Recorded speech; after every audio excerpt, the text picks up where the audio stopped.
दोस्तों नमस्कार। कहानी की दुनिया में आप सबका बहुत बहुत स्वागत है। कहानियां जरिया है बच्चों को अच्छे संस्कार देने का, उन्हें बेहतर इंसान बनाने का। संभवतः यही कारण है कि आप और हम सभी दादी नानी से राजाओं की, परियों की, पशु पक्षियों की और जिन आदि की कहानियां सुन सुनकर छोटे से बड़े हुए हैं। शायद यह उन कहानियों का ही जादू था जो हमें एक अनोखी दुनिया में ले जाता था, और कहानी के अंत में जो सीख मिलती थी वो आज भी आपके और हमारे जहन में ताजा है। दोस्तों बेशक अब जमाना बदल गया है, लेकिन अपने बचपन में सुनी कहानियां आज भी पूरी तरह से तार्किक है। हाँ, इन कहानियों को सुनने और बताने का जरिया जरूर बदल गया है। किताबों के रास्ते अपना सफर सफर तय करती हुई कहानियां इंटरनेट पर भी अपना जादू बिखेर रही है। यही कारण है कि कहानी की दुनिया आपके बच्चों के लिए ऐसी तमाम किस्से कहानियों को एक मंच पर लेकर आया है। यहाँ आपको पंचतंत्र से लेकर रहस्यमय दुनिया की सैर कराने वाली बच्चों की अच्छी अच्छी कहानियां सुनने को मिलेगी।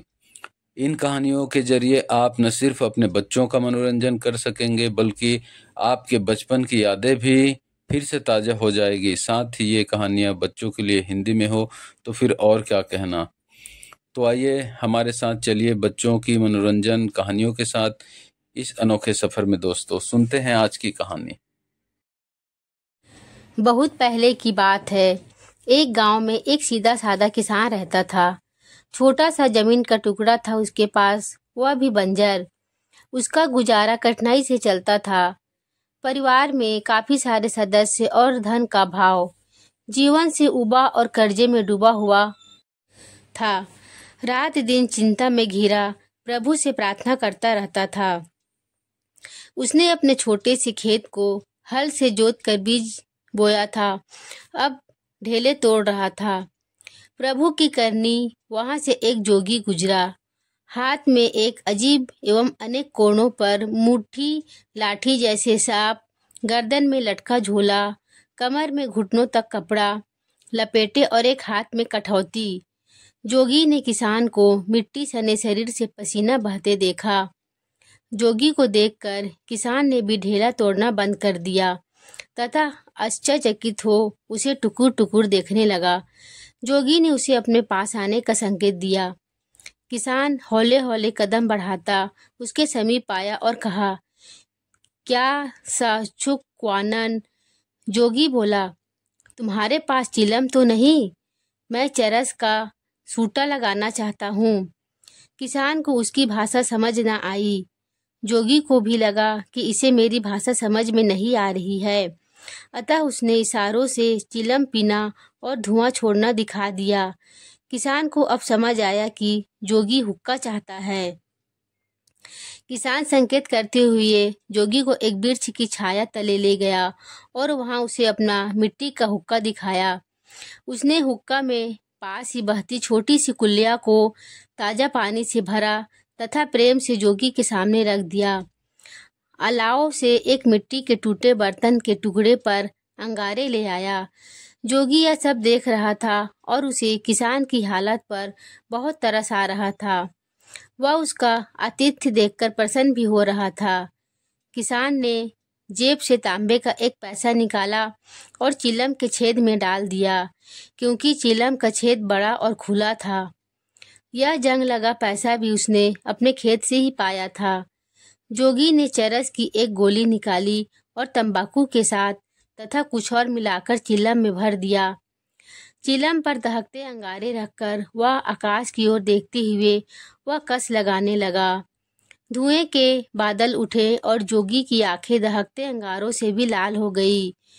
किसान को संबोधित करते हुए वह कहने लगा, आप गरीब हैं, आप गरीब हैं। किसान को इसका अर्थ समझ न आया, पर गरीब शब्द सुनकर उसने हाँ में सिर हिलाया। हाँ, गरीब हूँ।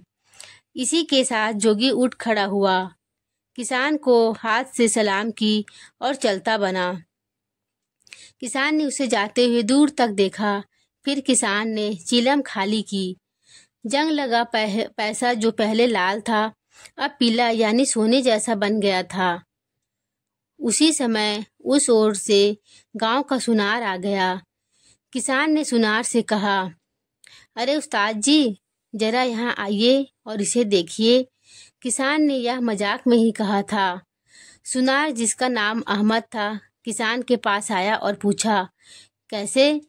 किसान ने पैसा दिखाया।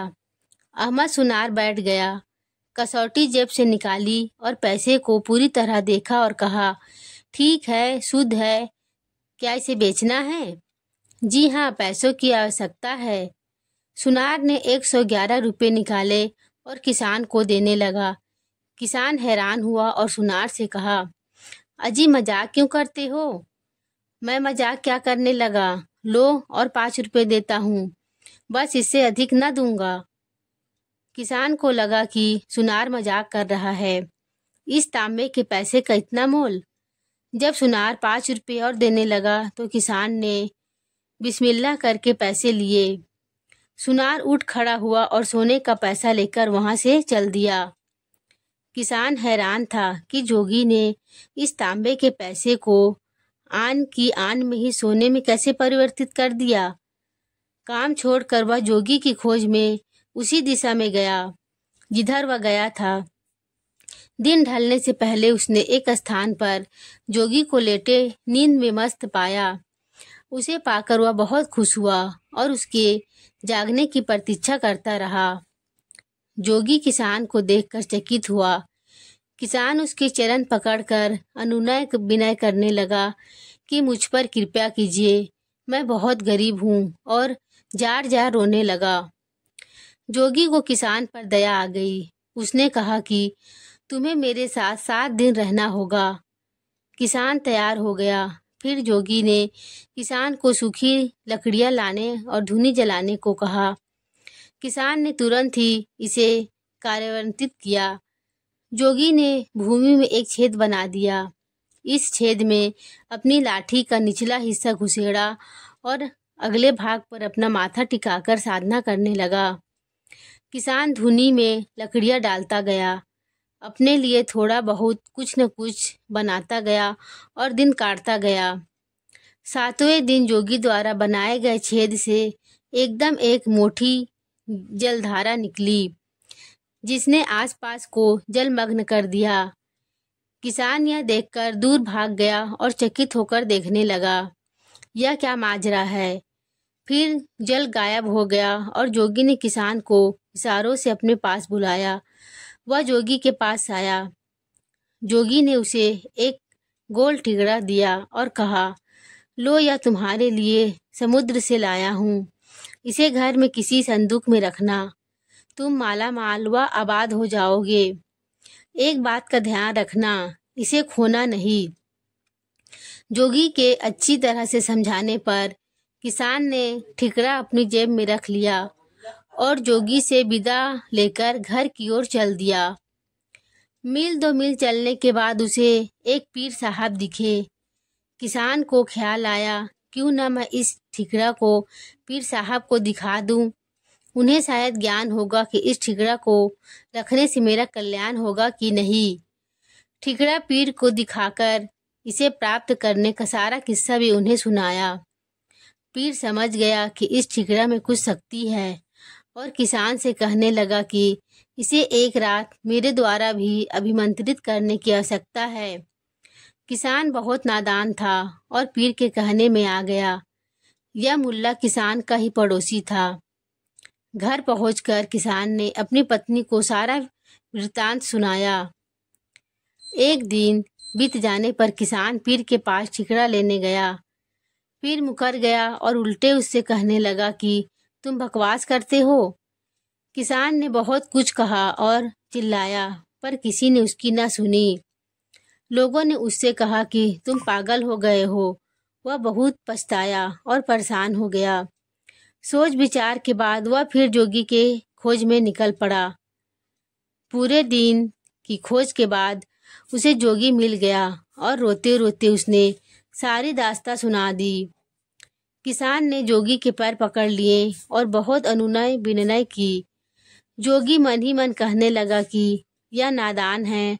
ठिकरा उसके हाथ दिया। विवश होकर जोगी ने किसान से तुरंत आग जलाने को कहा। जोगी ने आग में अपना चिमटा लाल सुर्ख कर दिया और पूरी शक्ति से उसे जमीन में गाड़ दिया। चिमटे के गड़ते ही पीर जोगी के पास धड़ाम से गिर गया। जोगी ने उससे कहा, अरे कमीने, तुमने इस सीधे साधे इंसान को क्यों लूट लिया? यह बेचारा गरीब और अभावग्रस्त है। पीर पर जैसे वज्रपात हो गया और वह लाहौल चिल्बिल्ला पड़ने लगा। जेब से ठिकरा निकाल के दिया और बाल बाल बच गया। किसान ने अपना ठिकरा लिया और जोगी से विदा लेकर चल दिया। पीर को दंड मिला कि वह पूरे 1 महीने तक जंगल से अलाव के लिए सूखी लकड़ियां इकट्ठी करके लाए, तभी उसकी जान बख्श दी जाएगी। किसान 1 महीने में ही अपने क्षेत्र का बड़ा व्यापारी बन गया। मुल्ला जब लौटा तो हैरान हो गया और पछताया। वह किसी को भी मुंह दिखाने लायक नहीं रहा था। दोस्तों, कैसी लगी आज की ये कहानी? उम्मीद करते हैं आपको बहुत अच्छी लगी होगी। और इस तरह का अच्छे अपने मनपसंद कहानी सुनने के लिए हमारे चैनल को सब्सक्राइब करें, लाइक करें, शेयर करें दोस्तों। फिर मिलते हैं दोस्तों अगले कहानी के साथ। बाय दोस्तों।